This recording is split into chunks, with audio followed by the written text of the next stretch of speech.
Hi everyone, Jessica here from Paper Ink Stamp and welcome back to another video. So today we're going to be batch creating 4 Christmas cards using a sort of non-Christmas stamp set. So this is an Altenew layering stamp set called Blossom Wreath. I purchased this, I believe it was back in the summertime. The inspiration within the sort of little booklet that comes with the stamp set tells you how to use it, instructions and things. But it's got this inspiration and it's not sort of, you know, traditionally Christmas. But I feel like it's something that you could use all year round. So as long as you use sort of, you know, Christmassy colours or winter colours or summer colours, I think you'd be able to really sort of tailor it to whatever season you're in. So I wanted to have a go just creating something a little bit different today. And I don't believe this is a product that I have created a card with for you guys here on YouTube. So the finished card size that we've got, I think this is a 6x6 square card. This is just a pre-made card base here. And I'm going to cut down some white cardstock. This is what we're going to stamp onto, and I'm going to cut this at 5-inch square. So I am using this new Crafter's Companion Guillotine. I did a haul video just sort of looking through this product. It's okay. I'm not 100% on it yet. I'm not 100% sure how I feel about it, but I'm just going to use it a little bit longer. The scoring functionality on it I don't think is ideal. I probably wouldn't use that, which is a shame, but the guillotine seems to work sort of perfectly well itself. So now I've got everything cut, we can go ahead and start with the stamping. So I decided to put my wreath near the top of this square panel so then I could stamp a sentiment directly underneath it. I was going to do it over the top, but I wanted to really sort of be able to see this as a wreath image. So within the packaging, the stamps are labelled in the order that you need to stamp them. I'm sure you can stamp them a little bit differently, but just with spacings and things to help everything line up, it is best to stamp this sort of large image first. This is filled with all of the sort of detail of the foliage and the little plants, and this will sort of help bring the image together. So I'm using my stamping platform. I've got the Memento Tuxedo black ink pad here. And I really love being able to sort of batch create this way using the stamping platform, because it means I can line it up on one piece of paper, then I can keep swapping out my cardstock and it's just going to line up exactly the same for each card. So I really love having the stamping platform to be able to do that. So now we've stamped all of the first image, we're going to go ahead and start putting some of the detail in. So the big thing with the Altenew layering stamps is you don't have to really do any colouring. You use coloured ink pads and that sort of adds the detail. So I'm just using a distress ink. So this was Fire Brick. This is going to be, I wanted again to have quite Christmassy colours, so I picked a real deep red for these little flowers so they can look sort of like berries or holly, you know, whatever you really want it to be like, but I wanted to keep it quite Christmassy with the colours. So I am stamping some of these twice just to make sure that I get a really great impression. I have got a couple of the Altenew ink pads. I haven't personally gotten on with them really well, but some of the other ink pads I think stamp just as well. So again, I'm literally just taking out the cardstock once I've stamped it, then bringing in the next piece, and again it just makes the whole process really quick and simple. So the next image we're going to stamp is going to be some of the foliage, and I'm using this bundled sage here. So again, I didn't want to use like a super bright green colour for this, and I think it just works really nicely. I think it kind of gives it a little bit more of a subtle look, but again, with that real red colour in there, I think it just works really well here. So again, just going through and stamping this on all the pieces. So you'll notice that this stamp isn't the full circle. I'm guessing it's more to do with kind of the space within the sort of packaging, so otherwise they would have had to make it super big. But when you get to this sort of stage, they do sort of cut down and they turn it into 2 pieces. So you can see then you've just got this small section at the bottom that's missing, but they've got a stamp that will fill that in. So again, it's just following then the pattern of it, trying to work out where to go. It's really, really simple to line up. But again, just going through the process of doing all of those pieces. If you made one at a time, then it would just be so much more time consuming because you'd have to constantly be lining everything back up and changing your stamps and everything. We're just doing it this way with the, even if you didn't have a stamping platform, but doing it this way just means that everything is going to line up perfectly. So you will notice that I've put this right into the corner of my stamping platform. This is just so if I need to restamp, it's going to be in the same place again. But then when I swap out my cardstock, it means it is going to stamp in the exact place I want it to. So you can see again, we're adding a little bit more detail in here. So I went with the worn lipstick, again, going for that Christmassy kind of vibe. And you can see that this sort of layer to the image is cut up into, there's actually 3 stamps for this. So you've got 2, which has got, you know, a handful of images to be stamped, and then you've just got 1 single stamp. So if you didn't want to sort of fuss around using the other 2 stamps, you could literally go around with this single image, and then it would still work just as well. So you can see we've got all of our stamped images here. Everyone is exactly the same because, you know, we've used a stamping platform, and I think they just look really great sort of batch making cards like this. So I really wanted to add some sparkle to this because this is a Christmas card.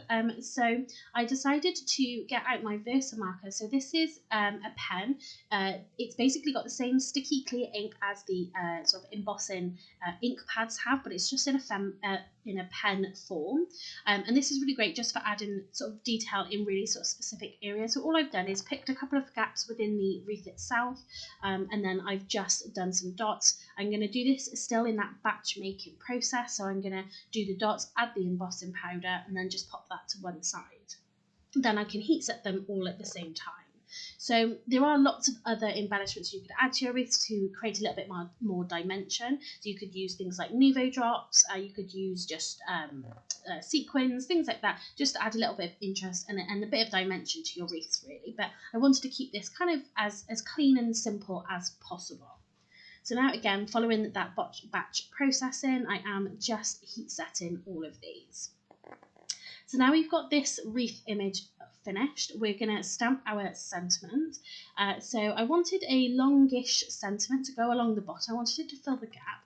So I've taken one of the stamp set. This was from a creative stamping magazine. I can't remember what issue number, but this is called Floral Christmas, and I believe this was not the last one, but maybe the one before. I will pop a link to that video up in the corner so you guys can check that out if you want to. So this is Warmest Winter Wishes, and I thought this was just a really perfect size. And that stamp set was really great for the different kinds of sentiments that it had included. So again, I'm just going to stamp this using the stamping platform. So again, we can do that batch processing. It's all going to be in the same position.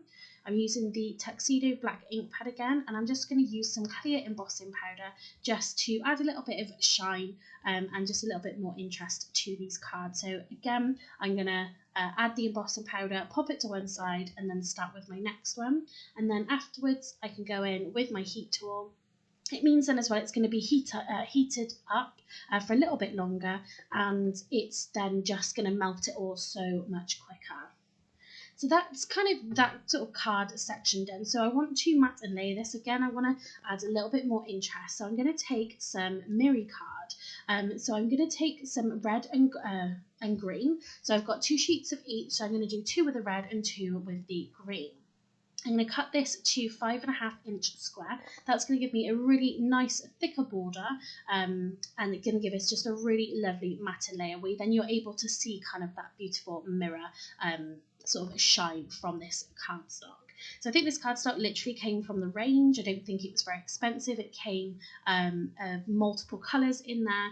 I haven't really used it too much, to be honest, but I do think it works really nicely with these images we've got. So I did kind of think it was missing something, so I decided to get some ribbon. So I've got some red and green ribbon, and I'm just going to tie some bows. You are going to watch me really badly tie a bow here. I find it very fiddly. I might look at getting a bow maker because I would have loved to have a smaller bow for this wreath. I think they ended up being just maybe a tiny bit too big, but I couldn't really have made it any smaller. But I do think adding a bow just really kind of finished this wreath off. If you've got, again, other embellishments, if you've got things like a little bell or something, that would work really nicely. You know, just sort of find any sort of bits of embellishments that you've got, you know, around your craft room. So you can see there I've done 4, so I've done 2 of each colour. And then I'm just snipping the edges at an angle, and this is just for decorative purposes, but it also means then it's less likely to fray the ribbon. And I just think this is a really great finishing touch, because I do think that it did need a little bit of element, a little bit of dimension to this card, and I think it just sort of came together really nicely. So I'm just going to use some double-sided tape just to adhere down our stamped image onto our mirror card layer. Then I'm going to use some foam tape just again to add a bit of dimension to the card. But when I first, well, really my first experience of sort of matte and layering, being more getting into the craft world, is I had a job where I made handmade wedding invitations, and the best way of doing that was, like I'm showing you here, going through this sort of batch processing of doing one job, doing all of it, then moving on to sort of the next stage, rather than completing something sort of all the way through. And I do personally find that that is the best way of doing this. So you can see I've added all the tape. Now I'm taking the tape off, adhering it down, then doing the same process over and over again. I do just think that is a much quicker and easier way to do it. But once we've got all of these stuck down, like I said, I use some foam pads just on the back of the mirror card. So I'm not doing this really where it's going to support this a whole lot, but I wasn't really kind of too worried, just for the sake of making this video. So just adding some foam pads to the back, and again then attaching that to our card base. So these are, you know, quite simple cards, but they're quite easy to make. And I think, you know, if you want to create your own Christmas cards, you know, I've only used 2 stamp sets, very minimal supplies here. And I think it just worked really, really nicely. So here are the sort of finished panels before we pop the bows on. And I love looking at batches of cards all together. I love seeing just how even they are. Yeah, I'm really happy with how this turned out. So like I said, one of the last things we're going to do is pop our bow on.